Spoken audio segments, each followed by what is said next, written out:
यहाँ से स्टार्ट करेंगे। डेली टारगेट यहाँ पर डे नंबर 32 है, इसका एमसीक्यूज यहाँ पर देखेंगे। ठीक है, एक बात यहाँ पर जो मैंने 33 डे आज यहाँ पर कराया है, डेली टारगेट का जो आपको डे दिए हैं, उसमें आपको क्या क्या चीज़ें करना है। वो 33वां डे है इसका आज। ठीक है, लेकिन यहाँ पर जो कल हम लोग ने 32 डेज में टॉपिक देखे थे, उस टॉपिक के एमसीक्यूज यहाँ से आज कवर करेंगे। और 31 का जो बच गया उसको हम लोग पेंडिंग करते हैं, कुछ दिन में उसको भी यहाँ से कवर करेंगे, 1-2 दिन में ही। ठीक है, तो अभी यहाँ से 32 देखते हैं, इसको यहाँ से क्वेश्चन स्टार्ट करते हैं। इसका पहला क्वेश्चन यहाँ से, भारत छोड़ो आंदोलन की शुरुआत के संदर्भ में विचार करना है। इस आंदोलन की आधिकारिक घोषणा 8 अगस्त 1942 को बॉम्बे अधिवेशन में की गई थी।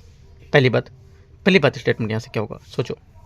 पहली बात यहाँ से करेक्ट है, क्योंकि वर्धा प्रस्ताव जो है, राइट, ये 1942 जुलाई में कांग्रेस की कार्य समिति ने वर्धा भारत छोड़ो का संकल्प पारित किया था, और इसे वर्धा प्रस्ताव भी कहा जाता है। ठीक है, सही है। दूसरा, वर्धा प्रस्ताव संबंध इसी आंदोलन की रूपरेखा तैयार करने में था। सेकेंड बात भी करेक्ट है। ठीक है, तो आंसर क्या होगा, दोनों बातें करेक्ट हैं, C. Question number 2, operation zero hour के संबंध में विचार करना है।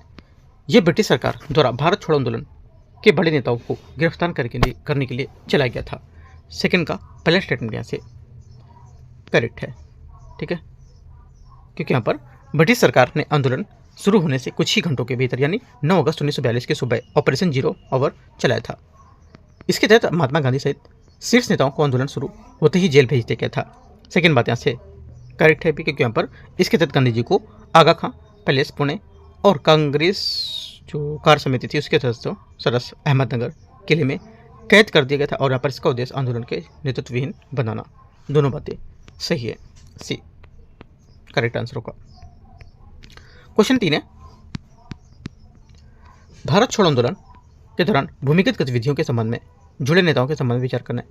यह बोला कि यह अच्युत पटवर्धन और राम मनोहर लोहिया इस आंदोलन के दौरान भूमिगत रहकर गतिविधियां संचालित कर रहे थे। पहला क्या होगा, तीसरे का पहला स्टेटमेंट यहाँ से करेक्ट होगा, क्योंकि यहाँ पर इस आंदोलन के दौरान भूमिगत रहकर उन्होंने गतिविधियां संचालित कर रहे थे। ठीक है, पहली बात सही है यहाँ से इसकी, तीसरे की, क्योंकि यहाँ पर जब प्रमुख नेता जेल में थे तब यहाँ पर जो अच्युत पटवर्धन थे, राम मनोहर लोहिया और सुचित्रा कृपलानी और बीजू पटनायक जैसे युवा नेता आंदोलन के गुप्त रूप में चलाया था इसको।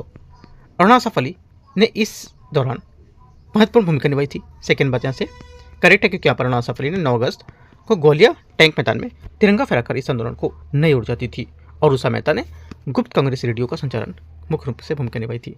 तो डाउट नहीं करना है उषा मेहता और अरुणा आसफ अली में। ठीक है, ध्यान रखना है, तो दोनों करेक्ट है, आंसर यहाँ से सी।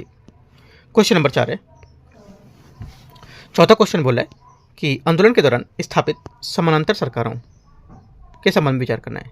बलिया, तामलुक, सतारा, इनमें से किन स्थानों पर भारत छोड़ो आंदोलन के दौरान स्थानीय समानांतर सरकारें स्थापित की गई थी। स्थानीय समानांतर सरकारें स्थापित की गई थी, एक तो पहला बलिया में चित्तू पांडे के नेतृत्व में पहली समानांतर सरकार बनी। तामलुक यहाँ पर बंगाल, यहाँ जो जाति सरकार थी उसका गठन हुआ था, जिसने चक्रवात राहत कार्य को स्कूल में अनुदान देने का काम किया था। सतारा महाराष्ट्र, यहाँ प्रति सरकार बनी, जो सबसे लंबे समय तक 1943 से 1945 तक चलने वाली समानांतर सरकार थी, और इसके प्रमुख नेता वाई चौहान और नाना पाटिल थे।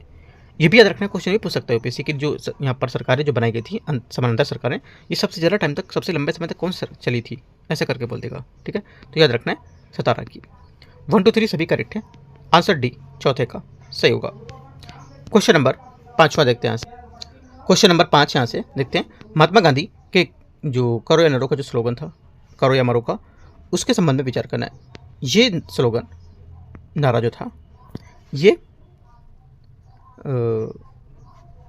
असहयोग आंदोलन के दौरान दिया गया था। पहला 5वें का पहला स्टेटमेंट यहाँ से क्या होगा, गलत है, क्योंकि यहाँ पर ये नारा भारत छोड़ो आंदोलन 1942 के दौरान दिया गया था, ना कि असहयोग आंदोलन के दौरान 1920 में, गलत होगा। सेकंड, इस आह्वान का उद्देश्य भारतीय स्वतंत्रता के लिए अंतिम निर्णायक संघर्ष के लिए प्रेरित करना था। सेकंड बात करेक्ट है, क्योंकि गांधी जी ने स्पष्ट कहा था कि आपको एक छोटा सा मंत्र देता हूँ, करो या मरो। इसका अर्थ है कि हम या तो भारत को आज़ाद करेंगे या प्रयास को, इसी प्रयास में अपनी जान दे देंगे, है ना। तो यहाँ से दोनों बात, दूसरे में सिर्फ आपका पहला गलत है, दूसरा करेक्ट है बी, इसलिए क्वेश्चन करा चुका हूँ पहले में, है ना। क्वेश्चन 6, भारत छोड़ो आंदोलन की प्रकृति के बारे में विचार करना है। देखते हैं, पहला यहाँ से इसे भारतीय स्वतंत्रता संग्राम का सबसे निर्णायक मोड़ माना जाता है। छठे का पहला स्टेटमेंट यहाँ से करेक्ट होगा। दूसरा, नेताओं की अचानक गिरफ्तारी के कारण यह आंदोलन काफ़ी हद तक स्वतः स्फूर्त हो गया था। सेकेंड बात यहाँ से ये भी करेक्ट है क्योंकि इसने अगस्त क्रांति के नाम से भी जाना जाता है और ये बड़े नेताओं को गिरफ्तार कर लिया गया था इसमें, इसलिए जनता ने खुद ही नेतृत्व संभाला था और जिससे ये स्वतः स्फूर्त आंदोलन बन गया था। इसमें समाज के हर वर्ग जैसे कि मजदूर, ठीक है, छात्र, किसान, ये सब सक्रिय रूप से उन्होंने भाग लिए थे। दोनों बातें करेक्ट है। छठे का आंसर सी। सातवां है आजाद हिंद फौज आईएनए के पुनर्गठन के संबंध में विचार करना है। देखते हैं इसको। पहला, सुभाष चंद्र बोस ने जर्मनी से जापान और फिर सिंगापुर की यात्रा की थी। पहली बात। सातवें का पहला स्टेटमेंट यहाँ से क्या होगा, ये करेक्ट है। दूसरा, रास बिहारी बोस आजाद हिंद फौज की कमान सुभाष चंद्र बोस को सौंपी थी, क्या सही है? सेकेंड बात भी करेक्ट है, ठीक है। तीसरी बात है इस फौज का मुख्य उद्देश्य भारत की सीमाओं के बाहर आज़ादी की लड़ाई मोर्चा खोलना था। तीसरी बात भी करेक्ट है। तीनों बातें यहां से करेक्ट है। Answer C. क्वेश्चन नंबर 8 है आजाद हिंद फौज की सैन्य संरचना और प्रतीकों के संबंध में विचार करना है। झांसी रानी रेजिमेंट विशेष रूप से महिलाओं के लिए बनाई गई एक सैन्य टुकड़ी थी। 8वें का पहला स्टेटमेंट यहां से करेक्ट होगा, सही है। दूसरा, दिल्ली चलो का नारा सैनिकों को प्रेरित करने के लिए दिया गया था। सेकेंड बात यहाँ से गलत है क्योंकि यहाँ पर रानी रेजिमेंट की स्थापना जर्मनी में नहीं बल्कि यहाँ पर सिंगापुर में जुलाई में हुई थी और यहाँ पर नेताजी ने टोक्यो और बर्लिन से रेडियो प्रसारण के जरिए अंतर्राष्ट्रीय जनमत भारत में उस पक्ष में किया था, तो ये बात गलत होगा। तीसरी बात है जय हिंद का नारा आजाद हिंद फौज के आधिकारिक अभिवादन के रूप में इस्तेमाल होता था, ये बात यहाँ से करेक्ट है, ठीक है। आंसर क्या होगा, 1 और 3 यहाँ से सही है, बी। यहाँ से क्वेश्चन नंबर 9 है सुभाष चंद्र बोस और उनके आंदोलन के ऐतिहासिक संबंध में विचार करना है। सुभाष चंद्र बोस का प्लान जर्मनी के रास्ते जापान और सिंगापुर की ओर हुआ था। पहला, 9वें का पहला स्टेटमेंट यहाँ से ये करेक्ट होगा, ठीक है। दूसरा, उन्होंने रास बिहारी बोस के साथ मिलकर रानी रेजिमेंट झांसी की रानी रेजिमेंट की जर्मनी में स्थापना की थी। सेकेंड बात यहाँ से गलत है, ठीक है। सेकेंड बात यहाँ से गलत है क्योंकि यहाँ पर झांसी रानी रेजिमेंट की स्थापना जर्मनी में नहीं बल्कि सिंगापुर में जुलाई 1943 में की गई थी, 1943 में। तीसरी बात है उनके नेतृत्व में अजय ने भारत की स्वतंत्रता के लिए अंतर्राष्ट्रीय स्तर पर समर्थन जुटाया था। तीसरी बात यहाँ से करेक्ट है क्योंकि नेताजी ने टोक्यो और बर्लिन से रेडियो प्रसारण के जरिए अंतर्राष्ट्रीय जनमत भारत के पास में क्या था, तो 1 और 3 यहाँ से करेक्ट होगा। आंसर 2 बातें सही है। क्वेश्चन 10 है आजादी के मुकदमे 1945 के बारे में विचार करना है। ये मुकदमे दिल्ली के लाल किले में आजाद हिंद फौज के सैनिकों पर चलाए गए थे। 10वें का पहला स्टेटमेंट यहाँ से क्या होगा, ये करेक्ट है, ठीक है। पहली बात यहाँ से सही है। दूसरा, इन मुकदमों के कारण पूरे देश में ब्रिटिश सैनिक या ब्रिटिश शासन के खिलाफ देशव्यापी प्रदर्शन शुरू हो गए थे। सेकेंड बात यहाँ से ये भी करेक्ट होगा, ठीक है, क्योंकि यहाँ पर लाल किला मुकदमा जो था 1945 में कर्नल प्रेम सहगल, कर्नल गुरबख्श सिंह, ठीक है, ढिल्लो और मेजर शाह नवाज खान पर मुकदमा चलाया गया था। और ख़ास बात यह है कि इसमें एक हिंदू, एक मुस्लिम और एक सिख अधिकारी शामिल थे, इसी से पूरे देश में एकजुट कर दिया था। सेकेंड से होगा। तीसरा यहाँ से इन मुकदमों के दौरान दिल्ली चलो का नारा पहली बार भारतीय राष्ट्रीय कांग्रेस में अपनाया गया था, ये बात गलत है क्योंकि दिल्ली चलो का नारा सुभाष चंद्र बोस ने पहले ही यहाँ पर दे दिया था और कांग्रेस ने इन सैनिकों के बचाव के लिए आजाद हिंद फौज बचाव समिति की बनाई थी, जिसमें भुल्लाभाई देसाई, तेज बहादुर सप्रू, केन काटजू और जवाहरलाल नेहरू जैसे वकील ने पैरवी की थी। तो सिर्फ यहाँ से 1 और 2 करेक्ट है, B. Question number 11 Azad Hind फौज के रणनीतिक पहलुओं के संबंध में विचार करना है। रास बिहारी बोस ने सक्रिय रूप से सुभाष चंद्र बोस को कमान संभालने की आमंत्रित किया था।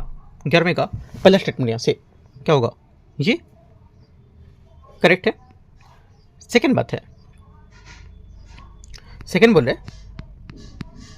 झांसी रानी रेजिमेंट का गठन केवल प्रशासनिक कारणों के लिए यहाँ पर किया गया था, युद्ध के लिए नहीं किया गया था, ये बात गलत होगी क्योंकि ये केवल प्रशासनिक नहीं बल्कि यहाँ पर एक सक्रिय लड़ाकू कॉम्बैट जो इकाई थी उसके लिए था और महिलाओं को बाकायदा सैन्य प्रशिक्षण दिया गया था ताकि वे मोर्चे पर लड़ सकें, गलत होगा। आईएनए का गठन भारत के बाहर रहने वाले भारतीयों को एकजुट करने के उद्देश्य से किया गया था। तीसरी बात यहाँ से करेक्ट है क्योंकि यहाँ पर जो एकजुटता थी इसमें आईएनए ने दक्षिण पूर्वी एशिया में रह रहे जो प्रवासी भारतीय थे जैसे मलाया, ठीक है, सिंगापुर, उसे धन और जनशक्ति जुटाकर ब्रिटिश साम्राज्य के बाहर हमला करने की रणनीति बनाई थी। 1 और 3 करेक्ट है, दूसरा गलत होगा। क्वेश्चन 12 नंबर क्वेश्चन है, भारतीय स्वतंत्रता संग्राम आईएनए की भूमिका के संबंध में विचार करना है। 1945 के लाल किले के मुकदमे ने भारतीय सेना के भीतर भी असंतोष पैदा कर दिया था। 12वें का पहला स्टेटमेंट यहाँ से क्या होगा, ये करेक्ट है, ठीक है, क्योंकि जो पहला स्टेटमेंट है इसमें 1945 के लाल किले के मुकदमे में भारतीय सेना के भीतर असंतोष पैदा किया था, बात सही है। दूसरा है, सुभाष चंद्र बोस ने सिंगापुर से आज़ाद हिंद सरकार की घोषणा की थी, ये भी बात करेक्ट है, क्योंकि यहाँ पर आज़ाद हिंद सरकार 21 अक्टूबर 1943 को नेताजी सिंगापुर में आरजी हुकूमत ए आज़ाद हिंद अस्थायी सरकार बनाई थी। दोनों बातें सही है। तीसरा, जय हिंद का नारा केवल झांसी रानी रेजिमेंट के लिए आरक्षित किया गया था। यूपीएससी क्या कर यहाँ से केवल हटा देगा, यूपीएससी बोलेगा जय हिंद का नारा झांसी रानी रेजिमेंट के लिए आरक्षित किया गया था, तो ये बात गलत हो जाएगी। क्यों? क्योंकि यहाँ पर जय हिंद का नारा पूरी आईएनए और आज़ाद हिंद फौज जो सरकार थी उसका आधिकारिक अभिवादन था, ना कि किसी एक रेजिमेंट के लिए आरक्षित था। 1 2 दो बातें करेक्ट हैं। क्वेश्चन नंबर 13, विविल योजना के बाद जो प्रयास हैं उसके बारे में विचार करना है। विश्व युद्ध खत्म होने के बाद राजनीतिक गतिरोध दूर करने के लिए बातचीत का दौर शुरू हुआ था। 13 का पहला स्टेटमेंट यहाँ से करेक्ट होगा, ठीक है, 13 का पहला आंसर सही है। दूसरा देखते हैं, दूसरा है, विविल योजना का मुख्य प्रस्ताव वायसराय की नई परिषद का गठन करना था। सेकंड बात क्या होगी, सेकंड बात यहाँ से 13 का ये भी करेक्ट है, ठीक है। तीसरा है, ये योजना 1947 के विभाजन के बाद पेश की गई थी, ये बात गलत है, क्योंकि योजना 1945 में पेश की गई थी विभाजन से पहले, इसलिए गलत हो जाएगा। और सेकंड वाला सही है, क्योंकि यहाँ पर इसका उद्देश्य वायसराय की जो कार्यकारिणी थी, ठीक है, उसकी परिषद का पुनर्गठन करना था, जिसमें वायसराय और कमांडर इन चीफ को छोड़कर सभी सदस्य भारतीय होने थे, और इसमें समान प्रतिनिधित्व का विवाद सबसे बड़ा था, ठीक है। 1 और 2 यहाँ से सही होगा, तीसरा गलत है। क्वेश्चन आगे आते हैं 14, शिमला समझौता या शिमला सम्मेलन के बारे में विचार करना है। शिमला सम्मेलन का आयोजन कांग्रेस और मुस्लिम लीग के बीच सहमति बनाने के लिए किया गया था। 14 का पहला स्टेटमेंट यहाँ से एकदम करेक्ट है। सेकेंड है, कांग्रेस और मुस्लिम लीग के लीडर्स के बीच मतभेद के कारण यह सम्मेलन विफल हो गया था, सेकेंड बात भी सही है। तीसरा, इस सम्मेलन की विफलता ने भारत की एकता को मजबूत किया था, यह बात गलत है, मजबूत नहीं किया था, ये यहाँ पर इसकी नींव को क्या करा था, इसकी विफलता विभाजन की नींव को पुख्ता कर दिया था, एकता को नहीं, है ना। तो देखो यहाँ पर जो जिन्ना ने मांग रखी थी कि जो परिषद थे उसके सभी मुस्लिम सदस्य केवल मुस्लिम लीग के ही नामांकित करेगी, कांग्रेस ने इसे मानने के लिए इनकार कर दिया था, क्योंकि यहाँ पर वो खुद को सभी भारतीय मुसलमान सहित उनके प्रतिनिधि मानती थी, और इसकी विफलता विभाजन तक नींव को पुख्ता कर दिया था, एकता से नहीं, गलत होगा। 1 2 करेक्ट है इसका आंसर। 15 नंबर है, 15 नंबर बोला है 1945-46 के चुनाव के बारे में कौन सा कथन यहाँ पे सही होगा। ये चुनाव प्रांतीय विधानसभा के लिए आयोजित किए गए थे। पहला 15 का पहला आंसर स्टेटमेंट ये करेक्ट होगा, ठीक है। दूसरा, इन चुनाव में केंद्रीय विधानसभा के परिणाम भी शामिल थे, सेकेंड बात क्या होगी, सेकेंड बात भी यहाँ से करेक्ट है, दोनों बातें करेक्ट है। तीसरा, ये चुनाव पूरी तरह से अहिंसक और बिना किसी विवाद के संपन्न हुए थे, तीसरी बात भी यहाँ से क्या होगी, ये गलत हो जाएगी, क्योंकि यहाँ पर इन चुनावों में ध्रुवीकरण साफ था और कांग्रेस ने समान सीटों पर भी भारी जीत दर्ज की थी, जबकि मुस्लिम लीग ने मुसलमानों के लिए आरक्षित लगभग सभी सीटों पर कब्जा कर लिया था, ठीक है। और तीसरा वाला गलत है, क्योंकि यहाँ पर इस दौरान पाकिस्तान की मांग को लेकर काफ़ी सांप्रदायिक दबाव जो तनाव थे विवाद हुए थे। 1 2 सिर्फ करेक्ट है। क्वेश्चन नंबर 16, शाही नौसेना विद्रोह के बारे में विचार करना है। रॉयल इंडियन नेवी, ये विद्रोह 1946 में शुरू हुआ था। 16 का पहला स्टेटमेंट यहाँ से करेक्ट है, इसने ब्रिटिश शासन की नींव को गहरे से हिला दिया था, सेकेंड बात भी करेक्ट है, ठीक है। तीसरा, ये विद्रोह केवल थल सेना सैनिकों द्वारा शुरू किया गया था, ऐसा कुछ नहीं क्योंकि केवल थल सेना द्वारा था, ये बात गलत है, क्योंकि यहाँ पर जो बाद में से जनता द्वारा और सेनाओं के बीच नैतिक समर्थन भी मिला था, ठीक है, तो ये बात गलत होगी। 1 2 सिर्फ करेक्ट है। 17 नंबर क्वेश्चन है 17, HMIS तलवार और विद्रोह की शुरुआत के संबंध में विचार करना है। 17 पहला, HMIS तलवार बॉम्बे में स्थित एक जहाज संस्थान है जहां विद्रोह शुरू हुआ था, पहली बात 17 का यहाँ से करेक्ट होगा, राइट। 18 फरवरी 1946 को बॉम्बे में HMIS तलवार के रेटिंग्स हड़ताल की थी और उन्हें जहाज की दीवारों पर क्विट इंडिया लिख दिया था। ठीक है, और यहाँ के रेटिंग्स सैनिकों के ब्रिटिश भेदभाव के खिलाफ आवाज़ उठाई थी, ये भी बात सही है। और रेटिंग्स का ब्रिटिश सरकार को पूर्ण समर्थन प्राप्त था, ये बात गलत होगी क्योंकि यहाँ पर ब्रिटिश सरकार को इसका दमन करने की कोशिश की गई थी, समर्थन नहीं प्राप्त था इसका। ठीक है, ये बात गलत हो जाएगी। सिर्फ 1 और 2, 17 का 1 और 2 यहाँ से क्या हो जाएगा, ये करेक्ट हो जाएगा। इसमें 18 नंबर क्वेश्चन यहाँ से नौसेना विद्रोह के इस कारण विचार करना है। सैनिकों को मिलने वाले खराब भोजन की गुणवत्ता विद्रोह का एक बड़ा कारण थी। ठीक है, पहला 18 का पहला स्टेटमेंट यहाँ से करेक्ट है। दूसरा, ब्रिटिश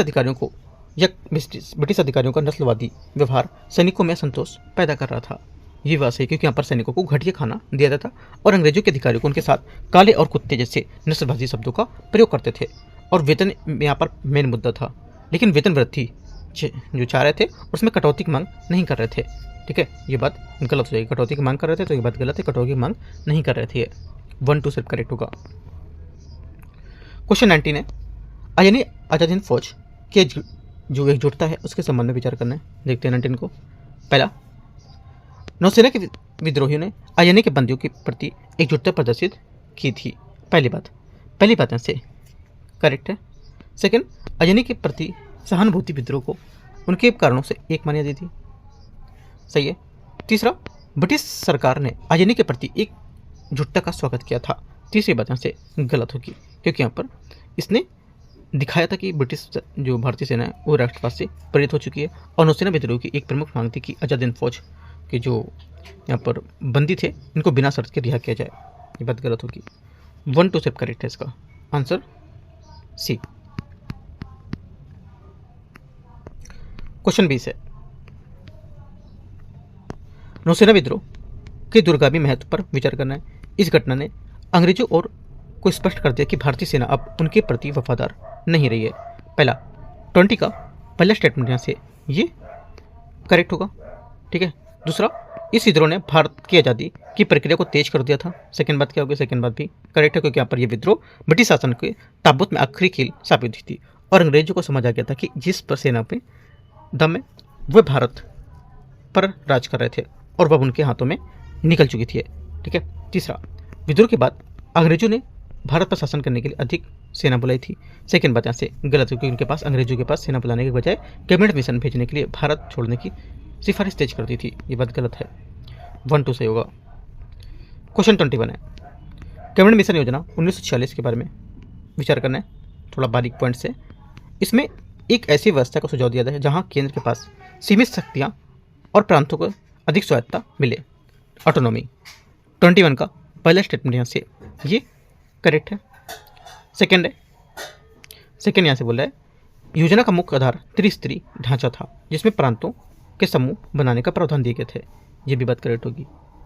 त्रिस्तरीय ढांचा, इसमें प्रांतों को 3 समूह ABC में बांटा गया था और केंद्र के पास केवल रक्षा, विदेश मामले और संचार रखने का प्रस्ताव था, बाकी सब स्वायत्तता प्रांतों के पास थी। ठीक है, तीसरा बोला, इस योजना ने पूर्ण रूप से स्वतंत्र पाकिस्तान की मांग को आधिकारिक रूप से स्वीकार कर लिया था।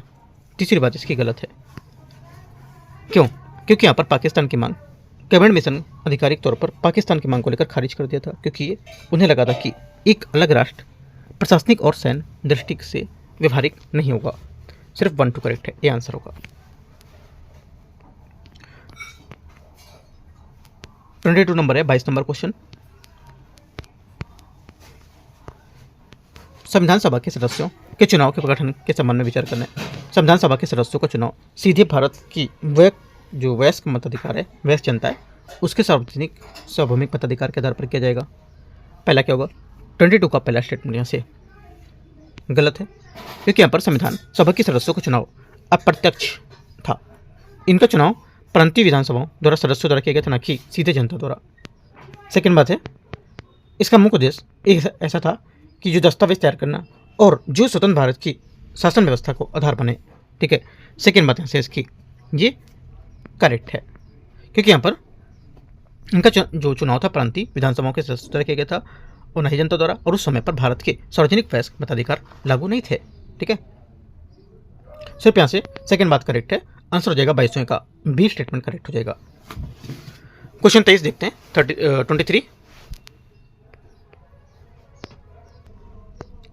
23 नंबर है, प्रत्यक्ष कार्रवाई दिवस डायरेक्ट एक्शन डे के पीछे राजनीतिक प्रभाव को समझे। पहला 23 का पहला आंसर, यह मुस्लिम लीग द्वारा कैबिनेट मिशन योजना को पूरी तरह से स्वीकार करने के बाद मनाया गया एक जश्न था।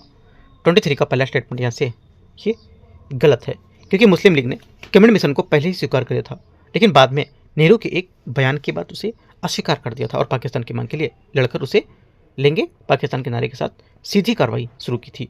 इसे कलकत्ता किलिंग्स भयानक दंगे देखे गए थे। पहला गलत होगा। इसका उद्देश्य ब्रिटिश सरकार को और कांग्रेस की अलग राष्ट्र पाकिस्तान के लिए दबाव बनाना था। ये बात सही है। तीसरा, इसके परिणामस्वरूप हुए दंगों ने विभाजन की नींव को और अधिक मजबूत कर दिया था। ये भी बात यहाँ से करेक्ट है। आंसर क्या होगा? आंसर आपका 2 और 3 करेक्ट है। 23 का आंसर जो होगा सी आंसर से हो जाएगा। क्या होगा? 23 का सी आंसर सही आंसर है। आगे आते हैं क्वेश्चन 24, देखते हैं इसको। 24 नंबर है, 1946 की अंतरिम सरकार की प्रकृति के बारे में विचार करना है। जवाहरलाल नेहरू ने इस सरकार के प्रधानमंत्री नहीं बल्कि कार्यकारी परिषद उपाध्यक्ष थे। पहला 24 का पहला स्टेटमेंट क्या होगा? यहाँ से करेक्ट है, क्योंकि यहाँ पर तकनीक रूप से जो नेहरू थे प्रधानमंत्री नहीं थे बल्कि वे परिषद के उपाध्यक्ष थे, जबकि वायसराय ही परिषद का अध्यक्ष बना रहता है। सेकेंड बात है, ये सरकार पूरी तरह से स्वतंत्र थी और वायसराय का अंत में कोई हस्तक्षेप नहीं होता था। ये बात गलत हो जाएगी, क्योंकि यहाँ पर वायसराय का हस्तक्षेप और शक्तियाँ बनी हुई थी और पूर्ण स्वतंत्रता नहीं थी। यहाँ पर सिर्फ 1 करेक्ट होगा। 24 का एक आंसर है। 25 नंबर है, क्लेमेंट एटली की जून 1948 वाली घोषणा के बारे में क्या और इसका क्या अर्थ होगा, क्या निहितार्थ है? ब्रिटिश सरकार ने स्पष्ट कर दिया था कि वे जून 1948 के बाद से भारत में रुकने का कोई इरादा नहीं रखते हैं। 25 का पहला स्टेटमेंट यहाँ से क्या होगा? ये करेक्ट है। दूसरा, इस योजना या इस घोषणा ने भारतीय नेताओं को जल्द से जल्द समझौता करने के लिए मजबूर कर दिया था। सेकेंड बात भी करेक्ट होगा। घोषणा में यह भी कहा गया था कि यदि कोई समझौता नहीं हुआ तो ब्रिटिश सत्ता किसी भी प्रांत को हस्ताक्षरित कर सकते हैं। तीसरी बात क्या होगी? तीसरी बात यहाँ से ये भी करेक्ट है। 1 2 3 सभी से होगा। आंसर यहाँ से 25 का 1 2 3 सी करेक्ट आंसर है।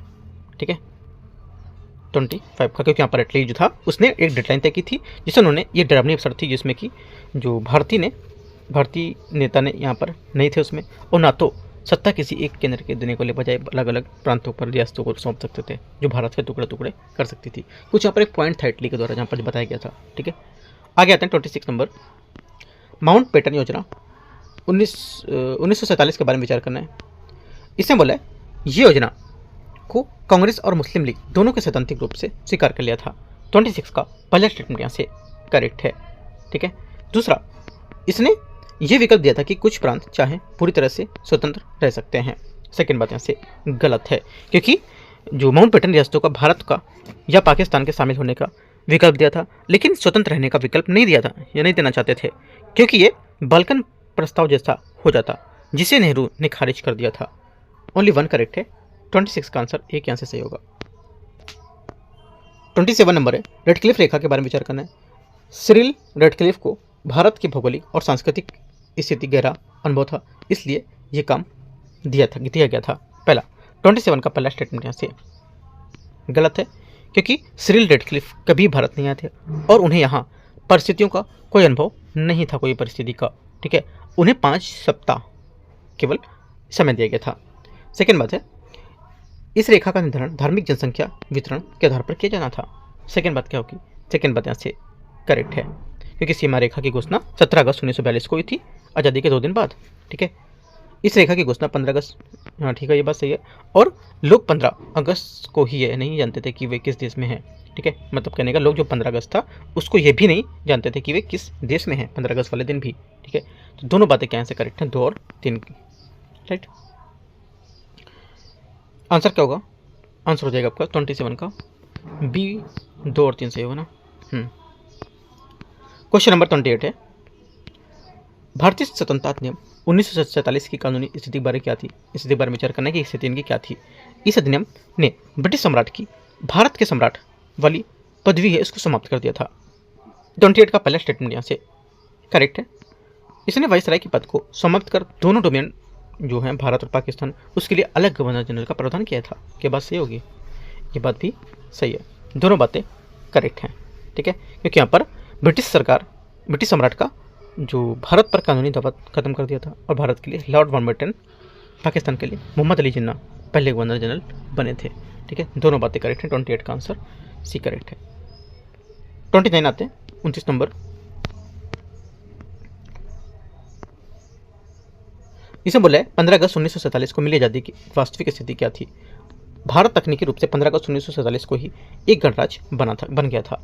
29 का पहला स्टेटमेंट यहाँ से गलत है, क्योंकि भारत 15 अगस्त को स्वतंत्र हुआ था, लेकिन गणराज्य रिपब्लिक 26 जनवरी 1950 को बना था, जब हमारा संविधान जो है वो लागू हुआ था। तब तक भारत एक डोमिनियन था, जिसका अर्थ था कि वह राष्ट्रमंडल का हिस्सा था और प्रतिकारात्मक रूप से ब्रिटिश ताज से जुड़ा था। पहली बात गलत है। सेकेंड, ये उपनिवेशिक शासन का अंत था, लेकिन भारत 1950 तक ब्रिटिश राष्ट्रमंडल के अधीन एक डोमिनियन बना रहा। सही बात है। सत्ता का हस्तांतरण ब्रिटिश संसद के पास या ब्रिटिश संसद द्वारा पारित कानून के माध्यम से हुआ था। क्या सही होगी बात? ये सोचो। तीसरा स्टेटमेंट यहाँ से जो रहेगा 29 का, ये करेक्ट है।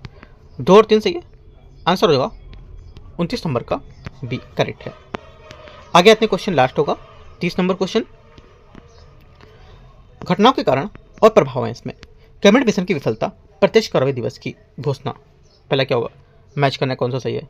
तो देखो 30 का जो पहला स्टेटमेंट है ये करेक्ट है, क्योंकि कैबिनेट मिशन विफल हुआ था, लीग ने सीधी कार्रवाई की थी। ठीक है, सही बात है। दूसरा यहाँ से इसमें ये बोला इटली की घोषणा, माउंटबेटन का भारत आगमन। ये भी बात यहाँ से करेक्ट है, क्योंकि स्थिति संभालने के लिए माउंटबेटन आया था। ये माउंटबेटन योजना, रेड क्लिफ आयोग का गठन। माउंटबेटन योजना जो विभाजन तय हुआ था उसमें सीमाओं के लिए रेड क्लिफ आयोग बना था। तीनों बातें सही है। 1 2 3 सी 30 का आंसर हो जाएगा। ठीक है, देखो कुछ यहाँ पर पॉइंट यहाँ पर आप नोट कर लो, जैसे कि संविधान सभा का चुनाव ये था, ये सीधा नहीं था, ये अप्रत्यक्ष और सीमित मताधिकार पर आधारित था। एक पॉइंट ये नोट करना इसी टॉपिक को लेकर के जो आए थे। और डोमिनियन स्टेट जो थे 1947 से 1950 तक के बीच में भारत की स्थिति को डोमिनियन कहा जाने लगा था। और ये तकनीकी शब्द प्रीलिम्स में फंसा सकता है ना, एकदम टेक्निक पॉइंट है ये। डोमिनियन जो स्टेट से 1947 से 50 के बीच में भारत की स्थिति को डोमिनियन कहा जाता था, ऐसे करके क्वेश्चन देगा आपको, तो बात सही है। ठीक है, इंपॉर्टेंट भी है। और एक पॉइंट और यहाँ पे लिख सकते हो कि जो पाकिस्तान की जो मांग थी उसको लेकर के कैबिनेट मिशन ने इसे मना किया था, और जबकि माउंटबेटन योजना इसे स्वीकार किया था। और ये एकदम बारीक पॉइंट है, लिख सकते हो तीनों पॉइंट को, अच्छे पॉइंट है। ठीक है, आंसर क्या होगा सब आप देख सकते हो, मैंने बता दिया 30 क्वेश्चन, यहाँ पर मैंने 3 पॉइंट आपको एक्स्ट्रा बताए इसके। ठीक है, और देखो 32 यहाँ पर जो है डे पूरा हो चुका है। कल हम लोग देखेंगे 33 डे का MCQs, राइट। और साथ में जो 31वां डे है वो मैं पेंडिंग कर रहे हैं अभी, हम लोग उसको भी जल्दी करेंगे कवर। ठीक है, क्योंकि अभी थोड़ा सा मैं, अगर मैं 31 करा लेता तो 32 पेंडिंग हो जाता है ना, इसलिए आगे का पेंडिंग कर लेते हैं। जो छूट गया है उसका मैं तो आपको पूरा पेपर भेज दूंगा टेलीग्राम पे आंसर के साथ, या तो आपको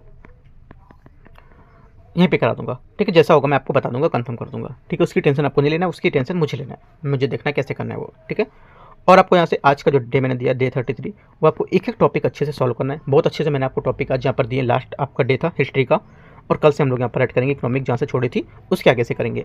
ठीक है, इकोनॉमिक मैंने कुछ कर दी थी और कुछ यहाँ पर बची हुई वो भी हम लोग यहाँ से स्टार्ट करेंगे। फिर उसके बाद जियोग्राफी प्लस इन्वायरमेंट दोनों करेंगे। ठीक है, तो जल्दी से अच्छे से चीज़ें आपको कवर करते जाना है, एक एक चीज़ आपको नोट करते जाना है, टॉपिक वाइज अच्छे से पढ़ते जाना है, नोट्स बनाते जाना है। ठीक है, और सीक्वेंस से सब पूरा चीज़ें पढ़ते जाना है। ठीक है, एंड करते हैं इसको, विदाउट आएगा कमेंट या टेलीग्राम पे पूछोगे आप, right. All the best, thank you.